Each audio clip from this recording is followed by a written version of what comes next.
MCD में आम आदमी पार्टी क्यों स्वीप कर रही है? देखिए, एग्जिट पोल का बहुत ऑथेंटिक रिपोर्ट्स नहीं आते हैं। एग्जिट पोल्स के बहुत बार ऐसा हुआ है कि एग्जिट पोल का रिपोर्ट कुछ है और रियलिटी में कुछ आया है।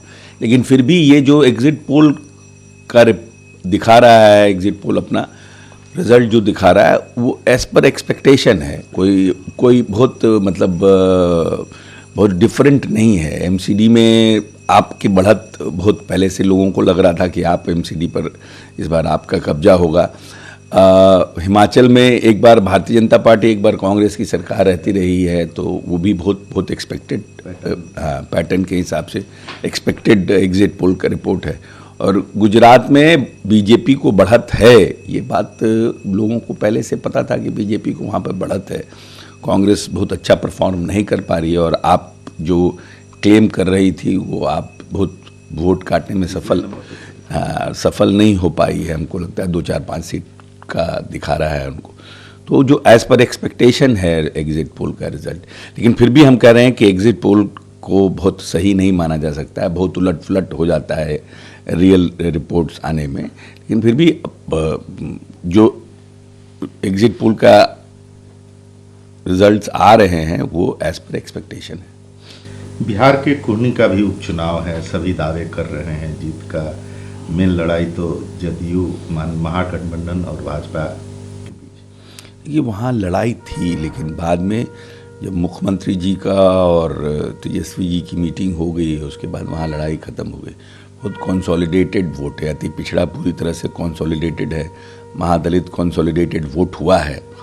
और यादव, मुस्लिम्स, कुर्मी, कोयरी, ये सब का वोट कंसोलिडेटेड, महिलाएं बहुत बड़ी संख्या में पक्ष में निकली हैं।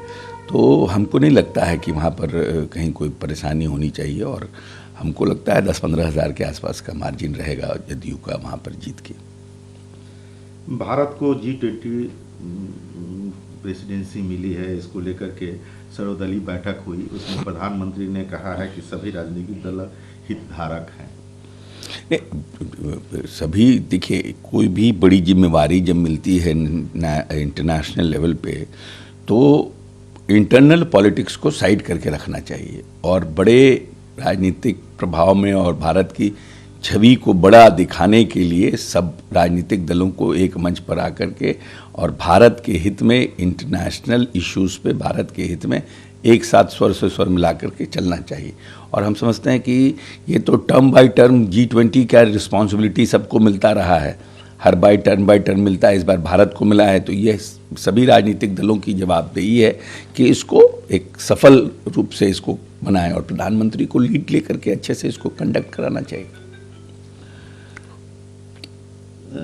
देश में दिल्ली में ग्रैब 3 के तहत निर्देशों के अनुसार दिल्ली सरकार ने परिवहन विभाग BS3 petrol, BS4 diesel, LMV को चलाने पर प्रतिबंध के आदेश दिए हैं। पर्यावरण को देखते हुए जिस तरह से कि वहाँ बढ़ा है, देश में भी बढ़ा है, इसको लेकर काफ़ी गंभीरता से देखी जा रही है। नहीं, देखिए, दिल्ली में प्रदूषण जो है, पहले भी हाई कोर्ट और सुप्रीम कोर्ट ने इस पर इंटरफेयर किया था, इसलिए सरकार को संवेदनशील होकर के जनता के हित में तो निश्चित रूप से कदम उठाने चाहिए और ये देखना चाहिए कि क्या संभव है जिससे कि वहाँ पर प्रदूषण को कंट्रोल किया जाए।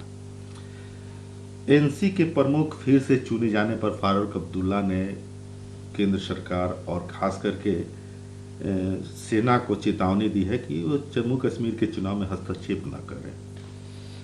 किसी को भी पारदर्शी चुनाव के लिए तो किसी भी फ्रैक्शंस को और किसी भी इंस्टीट्यूशन को तो इंटरफेयर करना चुनावी प्रक्रिया में उचित नहीं है, चाहे वो सेना हो, पुलिस हो, एडमिनिस्ट्रेशन हो। इसलिए तो चुनाव आयोग के ऑब्जर्वर्स जाते हैं और वो सब देखते हैं।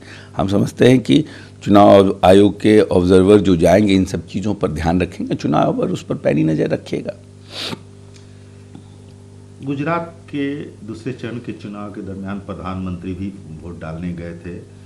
वो 2 घंटे तक, 2.5 घंटे तक पैदल चल करके अपना वोट डालने गए। इसको लेकर कि कांग्रेस ने इलेक्शन कमीशन से शिकायत की थी और इसे रोड शो बताया था, लेकिन इलेक्शन कमीशन ने इसका कॉन्ट्रडिक्ट किया और कहा कि ये रोड शो नहीं था।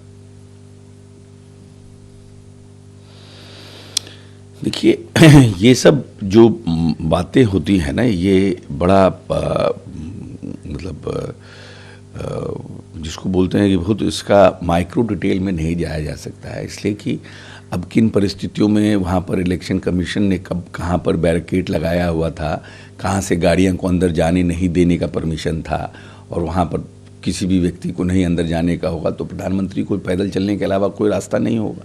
प्रधानमंत्री वहाँ पर पैदल चल करके गए। लेकिन ये बात भी देखना चाहिए इलेक्शन कमीशन को कि ऐसा तो नहीं है कि प्रधानमंत्री के उतने लंबे पैदल चलने से उसका प्रभाव, क्योंकि व्यक्ति तो प्रभावशाली व्यक्ति हैं, वहाँ मुख्यमंत्री रहे हैं, तो निश्चित रूप से उसका प्रभाव डाल सकते हैं।